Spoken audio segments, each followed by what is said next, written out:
Obsidianfleet, our eternal home, with stories untold, adventures so grand. And we are here for your Saturday night, very, very early edition of Fleetcast Reviews Doctor Who. We are slightly later, but there is a reason for this, because my other podcast that I do comes out at 8 p.m. So this one has to come out earlier, so I don't have to do all the things all at the same time, because that's not possible. But today I'm joined by the ever lovely Ben. How are you doing this week? It's been a long time since we've caught up though, hasn't it?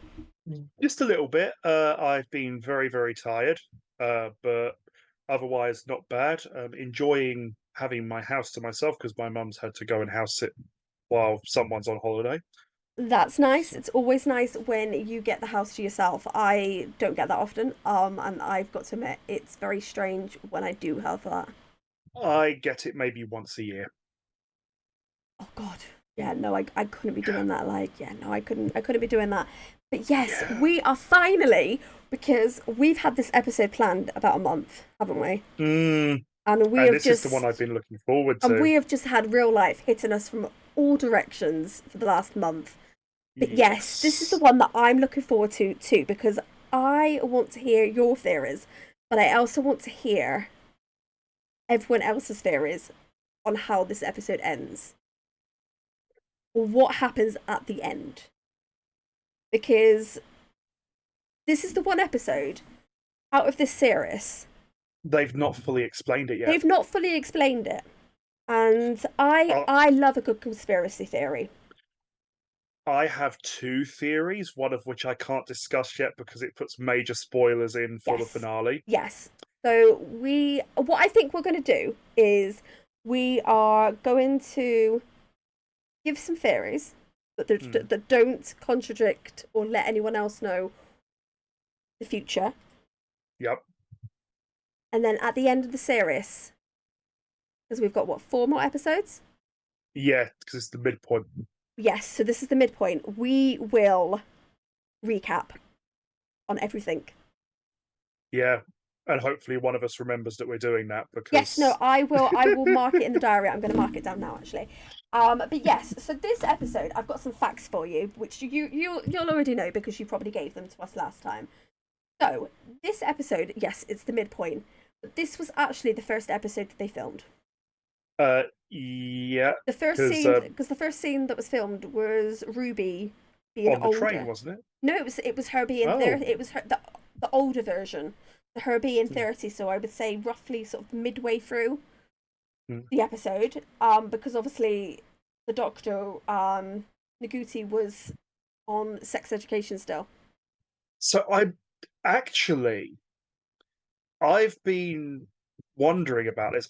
So I know that they kept saying about sex education, but looking at the timelines, I'm not sure if it would have been sex education or Barbie. No, it was the previous episode, previous series of sex education. Oh, okay. So it's not the one that's due out or has It's it, just come out. yeah, It's the because the one final season is the one that before. just came out Yes. about 6 or 7 months ago. Yeah, so he was filming that one, and he was only available for one day. Hence why literally start and the end, one location. Yes. So this is the fourth episode that is it doesn't have, there's no opening theme, song or sequence. Mm, Yeah, which I know you're not happy about, because you look like a Ben that's not happy at this precise moment. I like the theme song. Like the theme song, sing the theme song. And Little Britain if was you amazing. I was gonna say, if people get points for that, yes, that is Little Britain. I am. I understand why the BBC removed it from iPlayer, but I also morally object to the BBC removing it from iPlayer Yes, because that yes, was my teens. yes. As it was mine. This is the first Doctor Light episode since David Tennant left. I wasn't there one with Matt Smith. Nope. No, the closest they got was actually Girl Who Waited, wasn't it? Yep. But it's not a Doctor Light one. It was just half and half. Mm. Obviously, the ones before that is Love and Monsters and Blink, and then the next Turn episode, left. Yeah. and then the next episode that we're going to review, because we get two Doctor Lights together. Yep. The name of the pub that Ruby visits, which is a slight spoiler for later on, translates to the Dead Wood. Oh. Yes, the pub first opened in 1863, which is the reference to the birth year of the real life Welsh-born UK president David Lloyd George. Mm-hmm. And the Albion Party is a poetic term for Great Britain. Okay. The fairy circles is a phenomenon that involves rings of fungi and well-known part of lore across Europe. The man-made one seen in Doctor Who is unique, and the pub was last used in an episode of Torchwood. Can you think of which episode? Wasn't the cannibal one? It was. Is it Countryside? Yeah. Yes. The one where they first introduced the single best piece of music from that series. Yes. Which, fun fact on that, the whole reason why Captain Jack's theme in Torchwood goes the way it does is it was literally Murray Gold playing Here He Comes in a Bloody Great Tractor over and over again. Yep. And yes. that makes me so happy.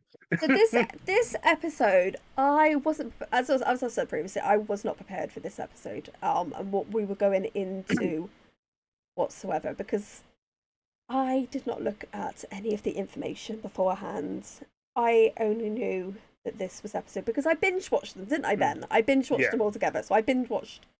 So I think is this the first batch of binge watching, or was this the second batch of binge watching? I think this might have been the start of the second. This was the first batch because you watched 1 and 2 together, and then you didn't see any for a while. Oh no! No, I binge watched 3 episodes. Got annoyed.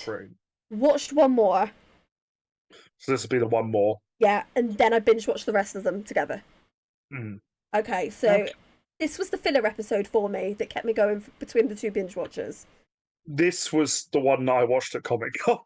Yes! So you need to tell people about this. You need to tell people all about this experience because it's epic.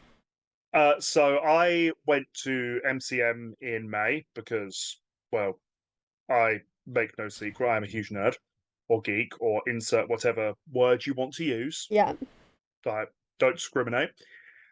And I saw a few days before because one of my friends sent me a link on Messenger to book tickets to go to a Doctor Who panel and screening for one of the episodes of the new series, which I immediately went, okay, I booked myself on it. I just messaged my friends I was going and said, right, I've already booked on this. If you want to come, you can come. And they were like, yeah, that sounds great. Which one of them I knew was a bit of a Doctor Who fan. The other one I was slightly surprised he wanted to. Yeah. But he likes doing all the atmosphere stuff, so I think that was one of the big things for him. Yeah. And I quite literally sat there in this was done on the big stage at Comic-Con. They did this screening. And it was about, 100, 200 people you get in that stage? Yeah. Which there's actually a thing on the BBC's YouTube channel with a short, which you can actually see me sat there at one point dressed as a Power Ranger. I will link that below so you can see. Yeah. We can play our version of Where's Ben. Yeah, you're looking for the Red Ranger. Quite literally. I don't think I'm wearing the helmet, to be fair, so it might be tricky, but I'm holding the helmet. Yeah. Because that thing gets hot. Like, yeah. Guys, if you're going to cosplay a Power Ranger, for the love of God, think of 2 things. 1, the bathroom. And 2, staying cool. Like, I'm still trying to work the latter out. I think next time I go, I may legitimately have just a backpack on with cold water attached to a straw just going into my mouth. Yes, so tell us more about what it was like, this screening. It And the was atmosphere. awesome. It was awesome Yeah. because obviously just about everyone there are Doctor Who fans. There were some amazing cosplays, and also throughout the day they had Daleks going around, which was great. That's cool. And made me somewhat sad when later on in the series we still haven't seen a single Dalek. But they said that they weren't going to be bringing back the Daleks quite so quick. Yeah, I do find it hilarious We've though. been a little bit greedy when it comes to Daleks.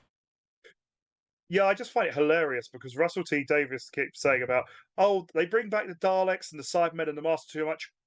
Mate, you were the one who started doing all that far too much. Yes, but You were the root he cause. did do that 10 years ago, and it did continue. Yeah, I think he brought the Daleks back more than any other showrunner of the revived I era. don't know. I don't know. I feel like there's a lot that he's done that probably started a lot of things. But yes, so this Yeah, episode but you yeah, it actually was watched. great. Yeah, it was It great. was great. I have, I know probably not was six. It's probably gonna be filtered out by the thing, but I still have the popcorn box from it. Yes. Which, yes, I've deliberately kept this by where I record just so I could show you that on the stream. You did, because I remember the first episode that we recorded after, and Yeah, and you were showing this off, and I was like, ah! that must have been a while ago. Yeah, that 'Cause was when I was this? that was I think the Devil's Court. That was a while ago. But yes, No, it wasn't. It was Space Babies. geez, that was a while ago then. That was literally when we did the first one for this season. Yes, we are going to get better at doing these. We have got a plan to catch up because we want to get back to the timey-wimey wheel. And I want the timey-wimey wheel back, and I want either some Peter Capaldi, some Christopher Eccleston, or some multiple Doctors. yes, so But we're looking forward to it. We are trudging through this. I think we've got 3 episodes, haven't we? Because we're going to be merging. We're yeah, going to be because the merging the last last two are one. a two-parter, Yes, so so as per our own rules, we are going to be merging that. But yes, getting to this episode. This episode kind of throws you in because you appear straight away on a cliff top in mm, Wales. Ruby and the Doctor come out, and it kind of all yeah, feels very, very shiny and new. yeah. I don't know if you get that impression. A little bit, but what I really got was just because of how it was structured. Yeah, Because obviously you've got that long shot, and you can't really see what's going on, but you hear the TARDIS, yeah, and and obviously, it felt very very classic Doctor Who. yeah, and I've thrown up kind of the woman on the screen because she literally appears within 2 minutes of this episode. Because She obviously, she appears about the same time as someone else disappears. yeah, so literally they step out. Ruby and the Doctor, they find a fairy circle, don't Fairy they? circle, yeah, And because Ruby, but go on. obviously, Ruby then picks up the scroll and it says, "Rest in peace, Mad Jack." And then literally She the camera pans and the Doctor's gone. That's it. yeah, which I would like to flag my one and only gripe with this episode, Okay, which I flagged in the last episode. you did. The second week running, Yes. where the entire issue of the episode is caused because the Doctor doesn't look where he's treading. Yes, which And I kind of it's like. I like that that's a theme. I don't like that it's one after the other. That's the problem. If they were far apart, I wouldn't mind it. Yes, but I do think this series struggles with its timing of episodes purely because it's done out of need and the fact that the Doctor wasn't there for a lot of the scenes. Yeah, I think last time we literally came up with a better way to structure the season Yes, we so that did, and we are going to recap in the season review. I think because we do need to do that episode because we've had so long between episodes. I think we do need to go back and mm, rejig things. But yes, so obviously a mysterious woman basically appears, and she's 60 or 73 yards away. yeah. And no matter what Ruby does, she stays that distance. Yeah, and what I love is apparently Russell T Davies literally went down to, I think it was Yes, where's my phone? Brighton Pier or Yes, something. yes, because I thought it was really ironic because I actually saved this today. So this episode, we're filming this episode on the 8th of the 8th, so Yeah. 8th of August, and he literally put out today. Russell T Davis, 2 years ago today, according to my diary, I stood on Mumbles Pier and worked out the distance of 73 yards. I stood there and watched people until I could see someone standing at the exact point where you could see their face, but not their expression. I then waited for that person to go because I looked like a nutcase staring, then measured the distance between me and where that they were standing. I measured it, working out that each panel of the railings on the pier is 3.5 feet. I measured that out by using my own feet. It was accurate. It was that accurate. So I reckoned 73 yards, which also sounds good. And months later, when Dylan Holmes Williams and Sam Air Dop came into camera tests, which are their camera operators, turns out I was right. So happy second birthday, measurement day, and my genuine oh yeah, apologies. I'm reading this on a very, very small screen. But yes, so today's the day that 73 Yards novelization Elsa comes out, which I thought was I might pick that up, you know. I would recommend it because for what I've heard, it's really good. But yes, I thought that was I've really ironic that we were doing this Yeah, episode today. and it was Swansea, not Brighton. But Yeah, I've got my own notes for Comic Con panel. Mumbles. Yeah. But yeah, no. It's I said Brighton a minute ago, Yeah, so I was correcting myself. But I absolutely love this episode. I'm putting it out there ahead of yes, time. yes, and I do too. Even though Yeah, I don't. I'll tell you why at the end. When we get to the scores, yeah. I will explain my thing. But every single person that Ruby talks to gets scared as they go to talk to this woman and they flee in terror and become hostile to Ruby. But we need to discuss familiar face that appears. There's always a twist. There is always a twist. We have the twist. We have the familiar face. Who The is just Susan twist. The Susan twist, yes. Because there is no other way to describe it. We are just going to have to say her name is Susan Twist because she is That's in the literally the credits. actress's name. Yeah, she is in the credits as that. So Susan Twist yet again appears. She literally appears again. Yep. And she is just a walker. Yeah. Just a walker. But I need to discuss. I'm pretty sure she has the most lines in this episode, barring the finale. Yeah. Because maybe it's the ambulance. And she has more lines than the Doctor. Yeah. Which in Doctor Who is very impressive.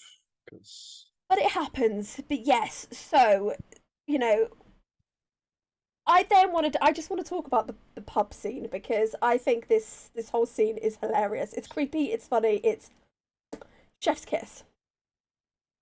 Do you want to go into your love of this scene? No, because I think you may actually be more hyped than I am, which is quite impressive. Because I was watching it earlier I was watching it on the bus, and there was, well, I think people thought I was slightly crazy on the bus. Oh no! What did you because do? I was, and there may have been a little bit of effing and blinding. Oh dear. Involved as well. Oh dear. No, I need to just talk about the people that are in this pub because Ruby goes to the village, the village that's closer after Susan Twist has said to her, "Oh, just follow the path, you'll get to the village."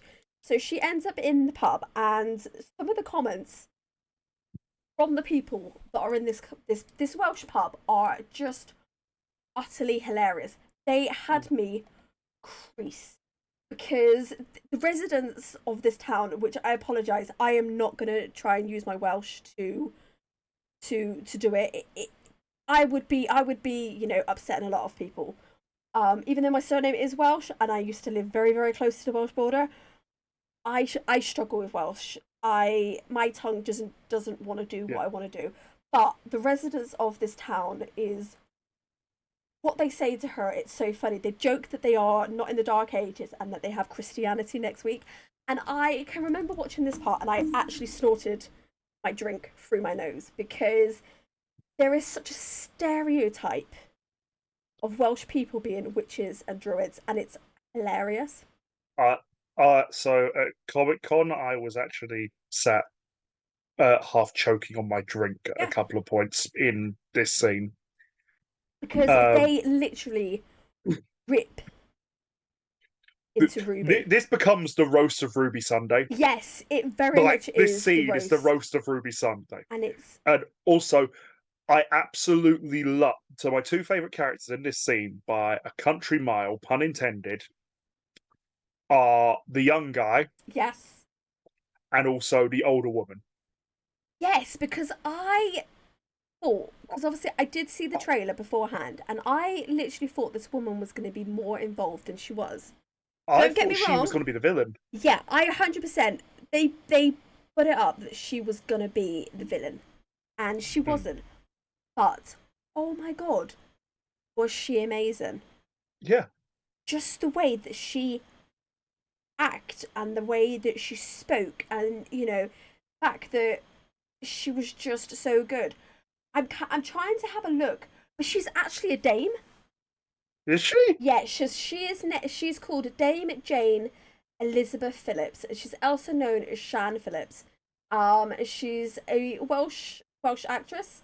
And she's been on like acting since the 1960s. Oh, just a little while. Yeah, just a little bit. But also I'm trying to look at the other people that we've got. We've also got um Maxine Evans. I'm trying to see if that's her. I'm trying to think. Yeah, it's got to be Maxine episodes. Yeah.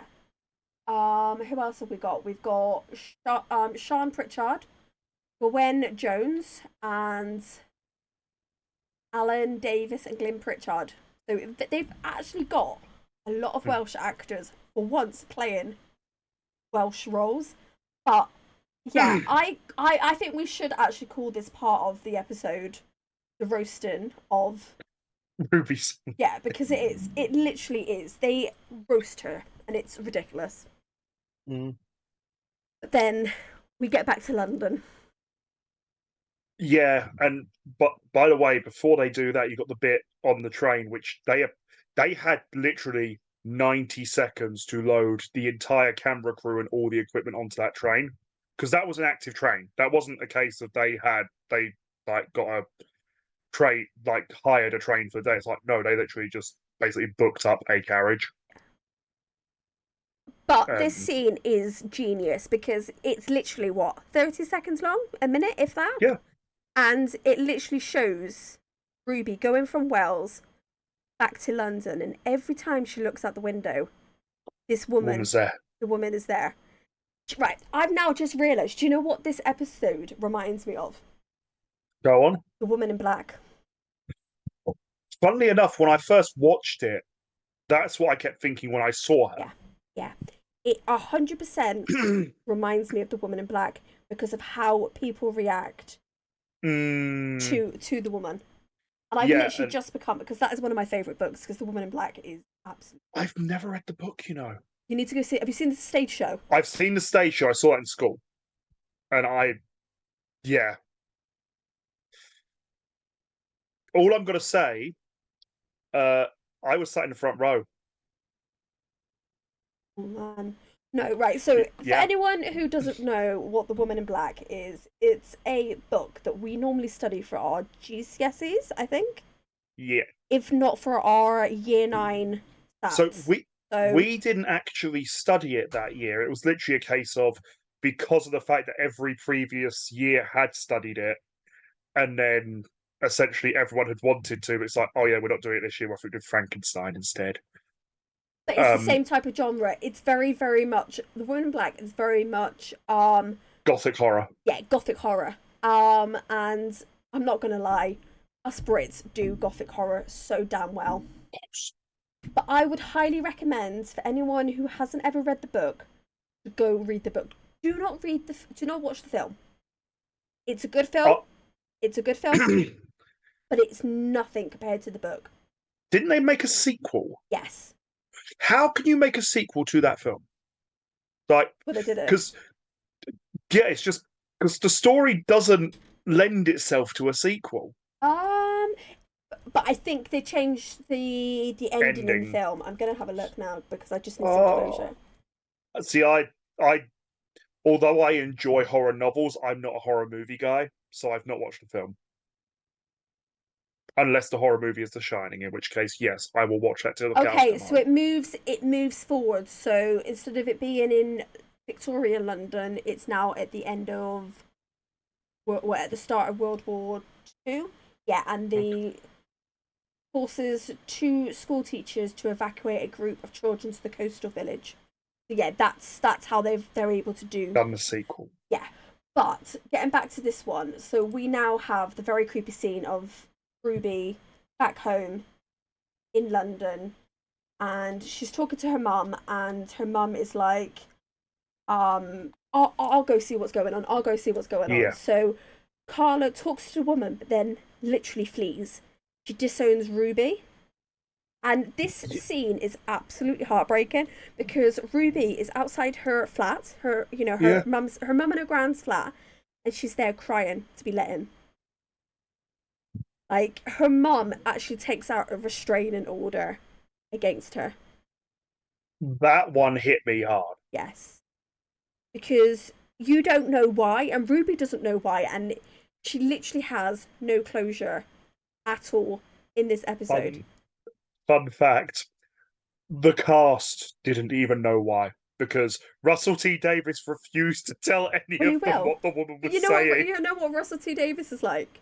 Well, no, my theory is he doesn't actually have a clue, and it like my fear because he apparently the direction they were basically given is imagine you're just being told the worst thing you've possibly been told. Yeah, My theory is quite literally that is all he had in his head. Just it's the worst thing you could be told. yeah, that's probably all it is. But we then get to my favourite scene of this whole series because no, this episode series. Hmm. I've got a better scene coming up.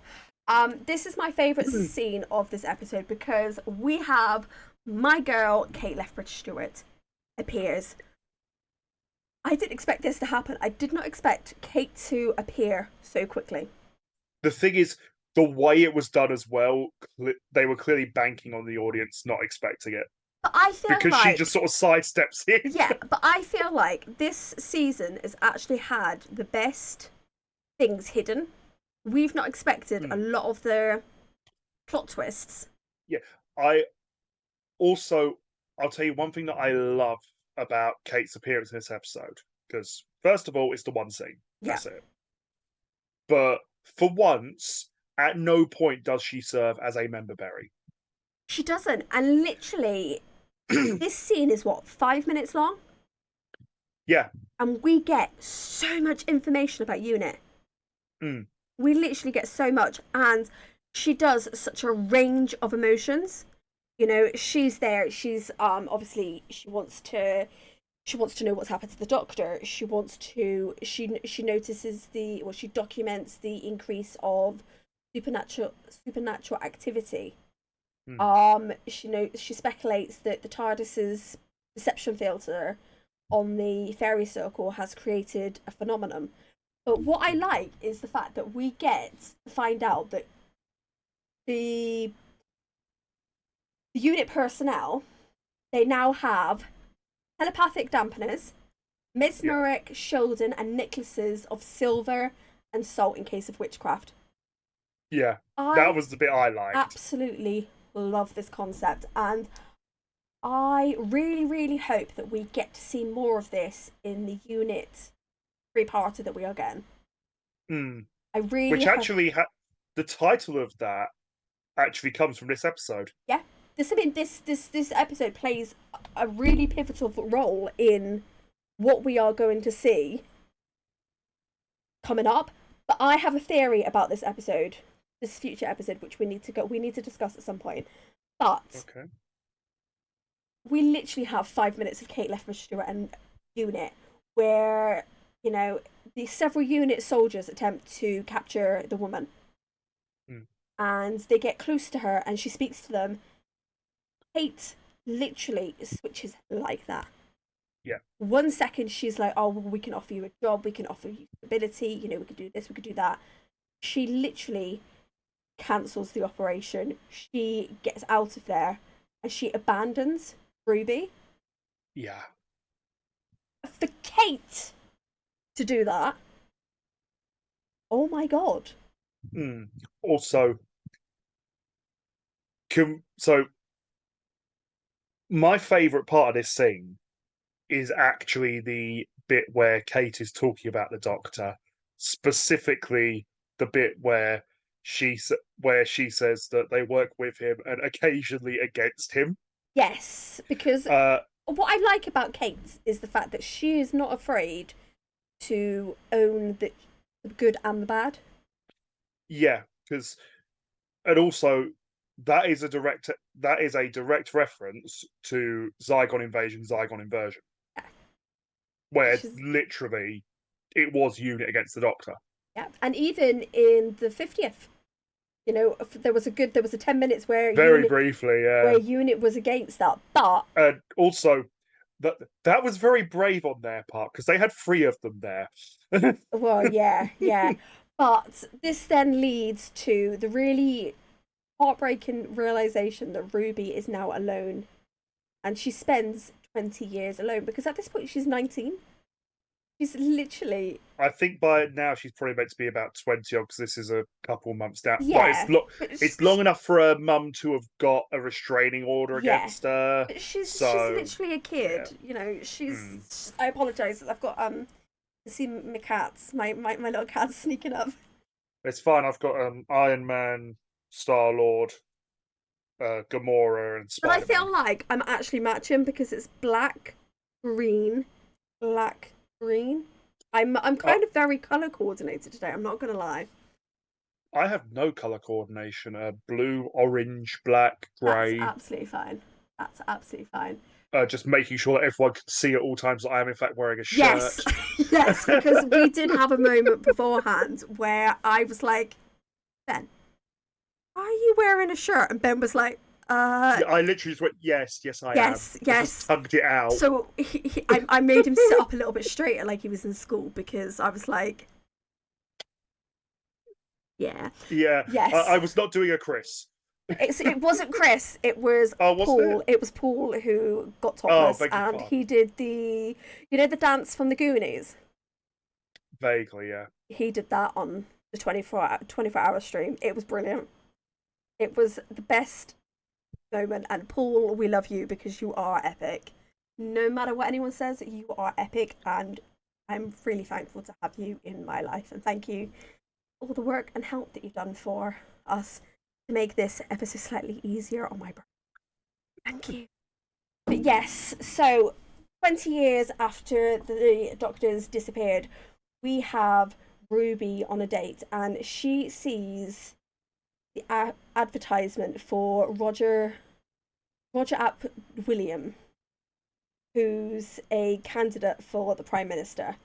And Ruby recalls that the doctor said that this. He was the worst prime minister Britain ever had. Yes, because The most the dangerous most prime dangerous minister. because he brought Britain to The the brink of brink. nuclear war. Yes. And then she sees that he is what his nickname is. Mad Jack. Yes, and she connects him to the fairy circle, which, yeah, a lot of this episode ties in, but we are slowly getting to the points that no longer tie in and make me a bit confused. Yeah, there are some logical leaps, especially on Ruby's part throughout the episode. Yes, but But then again, this is Doctor Who we're talking about, and she has been stalked by a woman who is constantly 73 yards away from her for the last 20 years. yeah, So but what I I like, just assume she's gone a little bit crazy by now. yeah, but what I like is the fact that she just accepts that this woman is now part of her life, and she kind of She's like raises. toasting her on her birthday. Yeah, she like toasts her on her birthday, and it's really funny, and I really like it because it does crack me up. Yeah, and also, can we just appreciate the best part of this scene? which is when she's saying goodbye to the boyfriend, and it's like, yeah, it's all my fault. Well, except for this one thing, that one was on you. Yeah, yeah. But yes, so we kind of finally meet William, and obviously Ruby joins his PR team, and she helps them win the election, basically. Um, but what Which, we find out, there's a lot that happens in these 10 minutes. yeah, and also one thing I will flag: the guy they've got playing him, given that he has very little screen time, does very good work. He's Like, he is really, really good, and I really hope that we have another alternate universe episode, and we get to see him in his full scary. I want to see something that gets referenced involving him later on, Okay, uh, so which isn't in this episode, so I'm just going to leave it at that. yes, But he gets yes, a reference in a later episode, which yes, I want to see this bit. yes. Obviously, he wins the election, and he plans to make a public address, which he will announce that Britain is leaving NATO, and Yeah, they are going to buy up Pakistan's nuclear nukes. nukes.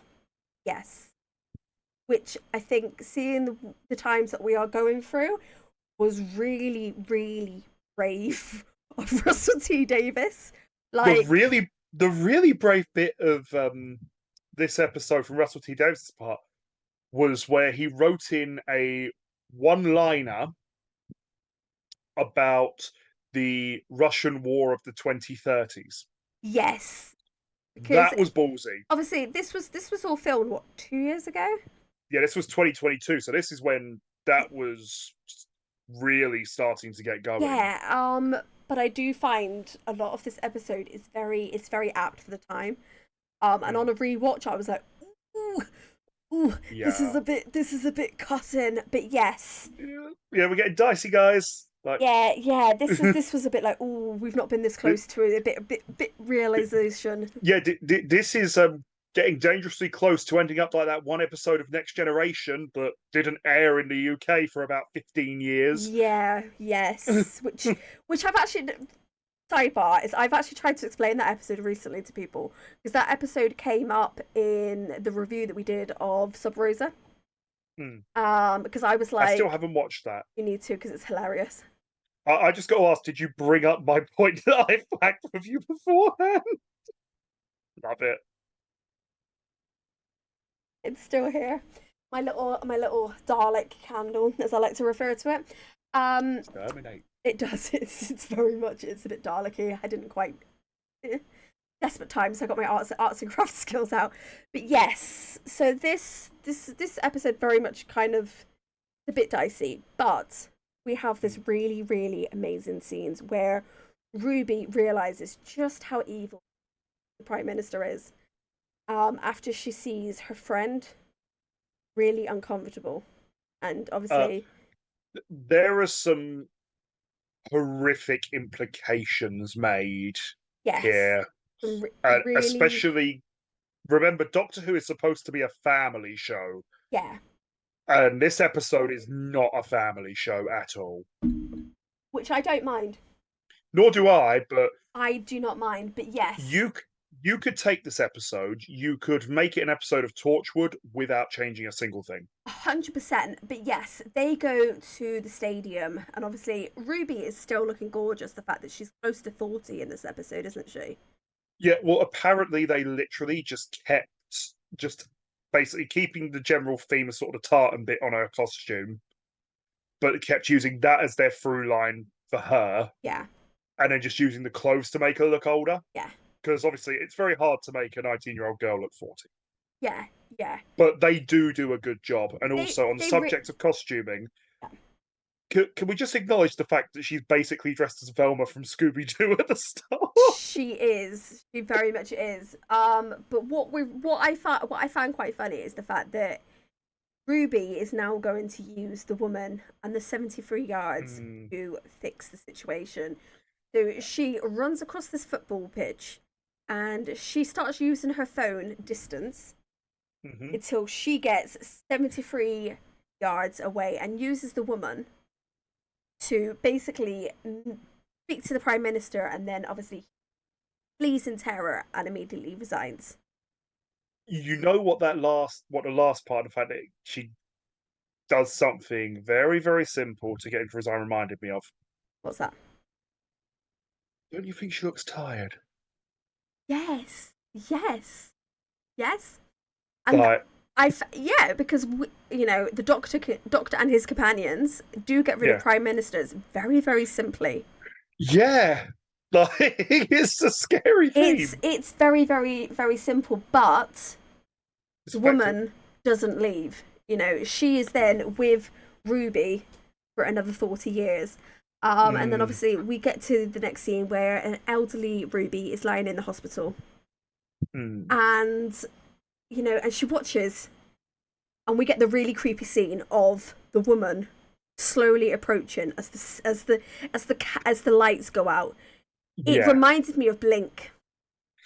Apparently, that was one of the main inspiration because the director had never worked on Doctor Who before. Yeah. But apparently, one of the main ones that he took as a point of inspiration, a point of reference, was Blink. Yes, and this very much feels like Blink because it's there, you know. Uh, And then we, honestly, I personally felt this episode did it better than Blink. Uh, I think that Blink, don't Blink is a very, very good episode. yeah, But this episode basically took everything they did there and did it again better. yeah, yeah. I can understand that. But they've had 20 years. Yeah, they had yeah Well, like sorry, 15 years 18. between they 15 between productions. Yeah, So yeah. So they've yeah, had they've had they've had 15 years to improve it, and yeah. I very much think it's showing. But obviously, then we get to the point of this episode where I was a bit confused, and I know that every other person that I've ever spoken to is confused because elderly Ruby then appears in the past on the day she interacted with the fairy circle. Yeah. But she views it from the woman's position, from like the old So woman's position. the the so I know that what they were going for is that the woman was Ruby. Yes, which makes sense. I will accept that headcanon. It's time loop stuff. Yeah. Okay. That is my It headcanon. it actually makes me think that Kate's theory earlier in the episode was half right, half wrong. Mm-hmm. Because she said that she thought it was due to parking a perception filter on top of Yeah. the circle. My theory is that it's not to do with parking a perception filter on top of it, it's to do with parking a time machine on Yeah, top of it. which I fully accept all these headcanons, but obviously what I like is it kind of leads us into almost the woman warning Ruby, and then Ruby prevents the Doctor stepping on the fairy circle, and then the Mm, pair leave, and then obviously we get this really strange scene, which kind of shifts ever so slightly, where the Doctor's asking Ruby how many times that she's been to Wells, and she says 3. She mm, says one she was going to a concert, one she was meeting a lad, and then she kind of has a flicker, and she's like, mm. oh, Can't now. remember the third one. Yeah, oh, and then she goes, oh, it must be now. And then that is Mm. how the episode ends. Yeah. That's it. That is how the episode ends. We end at the beginning. Mm. But I am not disappointed. No. I am very, very much not disappointed because we have every scene and all the actors in every scene have been amazing. But I do just Mm. want to bring up the image that I've got of the pub because I think the actors need a little bit of credit in this because they were amazing. You know, we've just got so many good actors in that setting. But yeah, I am not disappointed at any point in this episode. So I am actually going to go first for once, and I am going to put Mhm. my scores on the doors because the only score that I can give this is 5. Mm. And I'm giving it five rubies because I think Ruby with her glass of wine, saluting in a new year, is the only score that I can give it, because her actress in this was amazing. You know, Millie Gibson, for the fact that I did not know her before Doctor Who. I know you did because you watched Coronation Street. I did not know her, and she's amazing. And I am going to be really, really sad that we lose her next year, next series. But what is your score, Ben? 5. 5. It So can't be anything else. Is this the highest score that we've given an episode? Right, give me a moment, because I actually You are the keeper of the scores. I have the spreadsheet. You do. On my phone, you are the keeper which of the I scores. have just proceeded to accidentally close, because of course I did. Of course. Yeah, it's, I'm tired, okay? Absolutely fine. So it's tied with the giggle. I'm not disappointed, because I think that episode was amazing. Yeah, it literally is tied with the giggle. But this episode, I think it's very, very different than the giggle, because the giggle was very, very action packed. It very much had a lot going on. This was horror through and through. But this episode was just simple. Like, yeah, I'll give you that. They don't go overboard in anything. Yeah. Also, I love the fact that all of the horror in this episode is psychological. Yeah. It doesn't rely on putting really scary images in front of you. Yeah, Don't get me wrong. You got the bit where you see the old woman stood under the streetlight, and that's creepy as all hell. But it's simple. Yeah, nothing is sort of over the top. No. And when I was discussing this episode with someone, I was discussing it with someone at work. I can't remember who I was discussing it with, someone at work, but I was. And I literally had three words for it. Simple, gothic, doctorless. That's literally how I summed up this episode. Yeah. Because that's how simple it was.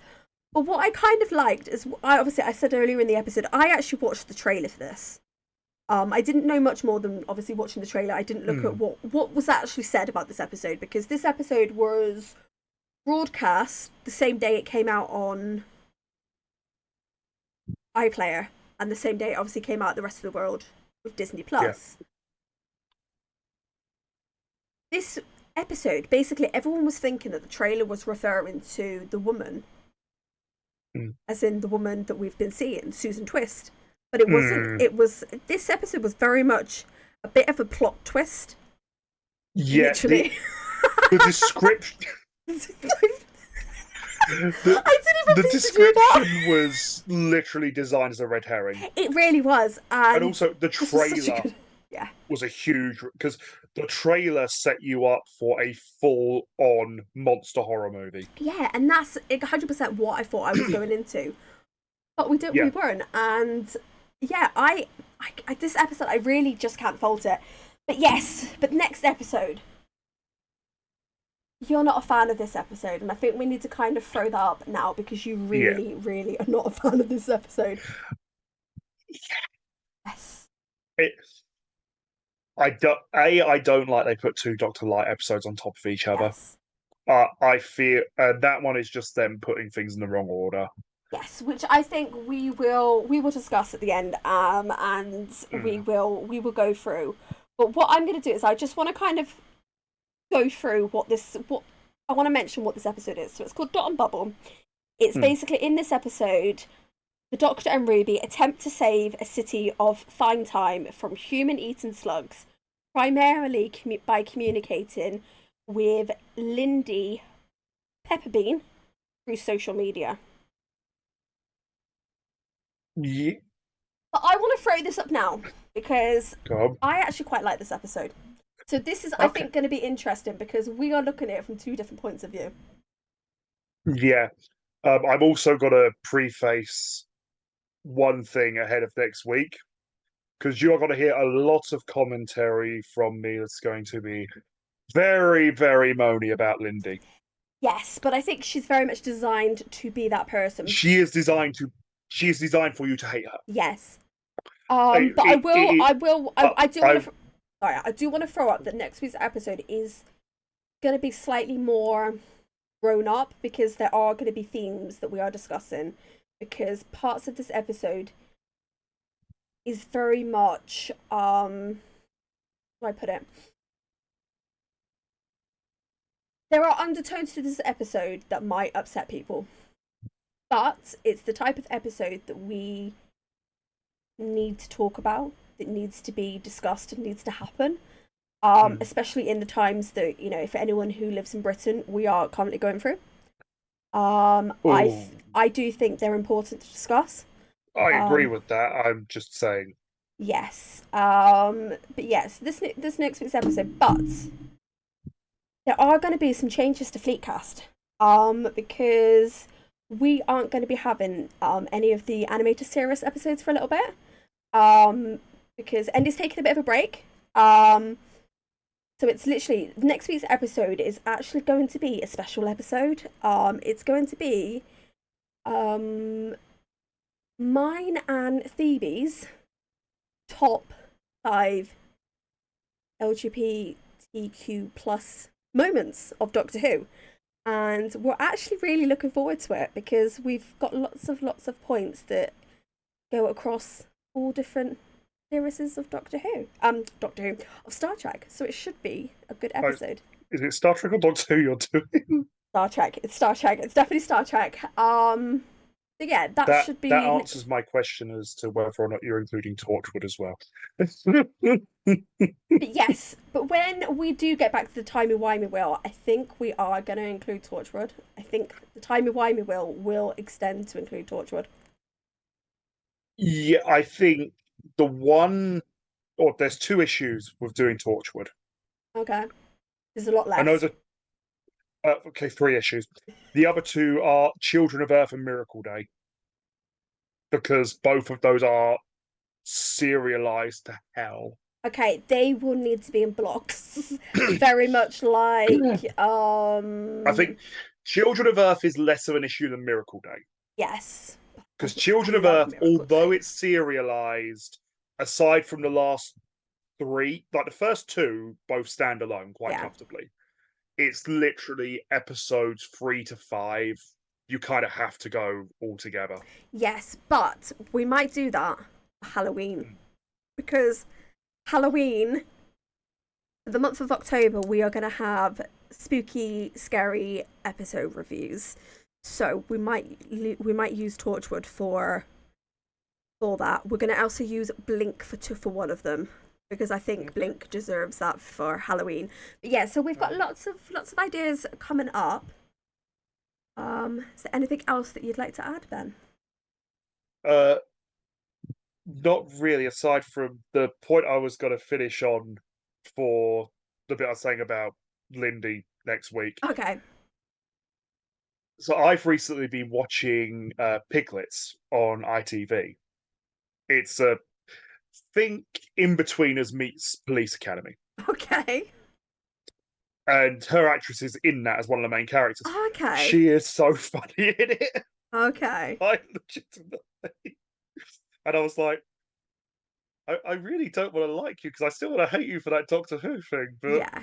The character reminds me very much of the character from season 1 that they travel with for a little bit for 2 episodes and then gets the hole in his head. Oh, Adam. Adam, yeah, he reminds me of that character. But that will be for next Yeah. episode because we've got lots and lots to talk about. But until then, stay lovely, stay logical, and keep safe. Bye now. Bye.